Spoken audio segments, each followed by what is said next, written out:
கைரேகை பார்ப்பது எப்படி? இப்போ ஒரு விஷயத்துக்கு வருவோமே. கோடிக்கணக்கான பேர்கள் இருக்கிறாங்க உலகத்தில். அப்போ கோடிக்கணக்கான கைகளும் உள்ளன. ஒவ்வொரு கையும் ஒவ்வொரு விதமாக இருக்குது. அதாவது எல்லாருடைய கைகள் உள்ள ரேகை ஒரே மாதிரி இருப்பதில்லை. ஜாதகம் வேணும்னா ஒரே மாதிரி அமைஞ்சிடும். ஒரே நேரத்தில் பிறந்தவங்க உலகத்தின் எந்த மூலையில் பிறந்தாலும் அவரவர்களுடைய லேட்டிடியூட் லாங்கிடியூடு தகுந்தபடி இந்த பிளானட்டரி பொசிஷன்ஸ் கிரகங்களின் அமைப்பு அந்தந்த ராசி கட்டத்தில் அமைப்பதை பார்க்கும் பொழுது ஒரே விதமான ஜாதகம் பலருக்கு இருப்பதை நாம் கண்கூடாக பார்க்கின்றோம். ஆனால் கைரேகை மட்டும் அப்படி இல்லைங்க. எல்லாருடைய முகம் ஒரே மாதிரி இருப்பது இல்லை. அதே போல் எல்லாருடைய கைகளும் ஒரே ரேகையை கொண்டு இருப்பதில்லை. ஆகையினால தான் கைரேகையை பார்க்கும்போது ரொம்ப இன்ட்ரெஸ்டாக இருக்கும்.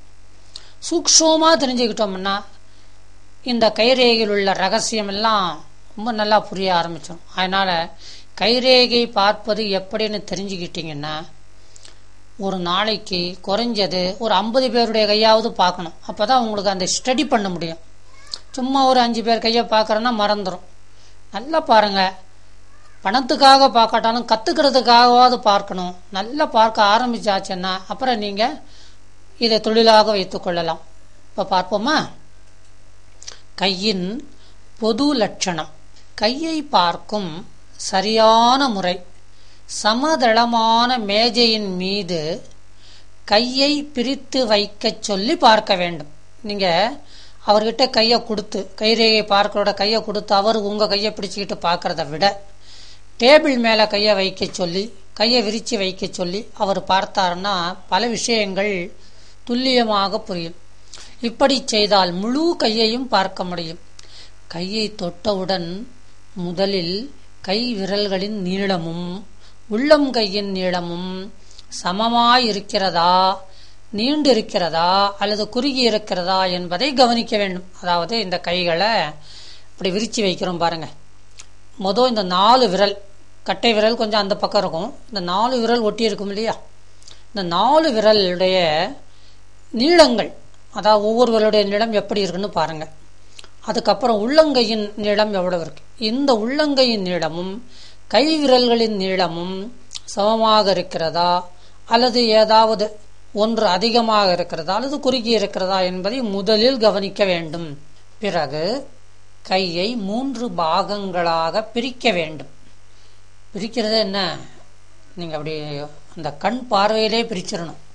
விரல்களையும் உள்ளங்கையில் 2 பாகங்களையும் பிரிக்க வேண்டும். உள்ளங்கை ஒரு பாகம்.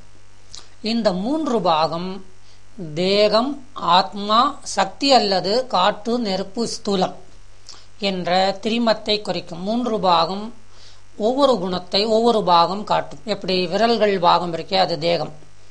நடுவில் இந்த உள்ளங்கையை 2 பாகமாக பிரிக்கிறீங்க. எப்படி கட்டை விரல் எந்த இடத்துலேருந்து அந்த கோணத்தை உருவாக்குகிறதோ, அதாவது நீங்கள் டானா வடிவத்தில் வச்சுக்கணும். இந்த கட்டை விரல் நிமித்தி வச்சு நீட்டினீங்கன்னா கை டானா வடிவத்தில் ஆகும்.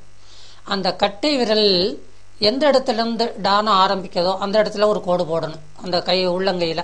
அது 2வது பாகம். இந்த 2வது பாகம் ஆத்ம சக்தியை குறிக்கின்றது. 3வது அதற்கு கீழ் உள்ள பாகம், அதாவது மணிக்கட்டரைக்கு மேல் உள்ள பாகம், இது சக்தி அல்லது காற்று, நெருப்பு, ஸ்தூலம் என்ற திரிமத்தை குறிக்கும். விரல்களின் பாகம் மானசீகத்தை. மானசீகம் என்னென்ன? உங்களுடைய மனதில் ஏற்படுகின்ற பலவிதமான எண்ணங்கள், கொந்தளிப்புகள், பாசம், இந்த மாதிரி பல உணர்ச்சிகளை இந்த விரல்கள் அடங்கிய பாகம் காட்டும். 2வது பாகம் ஸ்தூல புத்தி, அதாவது ஸ்டாண்டர்ட் நாலேஜ், உங்களுடைய இன்டெலிஜென்ஸ். நீங்கள் என்ன நினைக்கிறீங்க வாழ்க்கையில், எப்படி உருவாகணும், உங்களை எப்படி உருவாக்கிக்கணும்னு நினைக்கிறீங்க, மற்றவர்களை பற்றிய அபிப்பிராயம் உங்கள் மனதில் என்ன இருக்கிறது என்பதை 2வது பாகத்தின் மூலம் காட்டலாம். 3வது பாகம் தாழ்ந்த நிலைக்கான தத்துவத்தையும் குறிக்கும். அதாவது நம்முடைய ஃபிலாசபி, அது எந்த ஃபிலாசபி என்ன, சில்லற ஃபிலாசபி மாதிரி இருக்கும். தாழ்ந்த நிலைக்கான தத்துவத்தையும் குறிக்கும். முதல் பாகம் மற்ற 2ஐயும் விட நீண்டிருந்தால் மானசீகமான வாழ்வு நடப்பதை குறிக்கும். அதாவது மனம் போல் வாழலாம். இது விரல்கள் உள்ளங்கையை விட நீளமாக இருந்தால் நீங்கள் நினைத்தபடி வாழலாம்.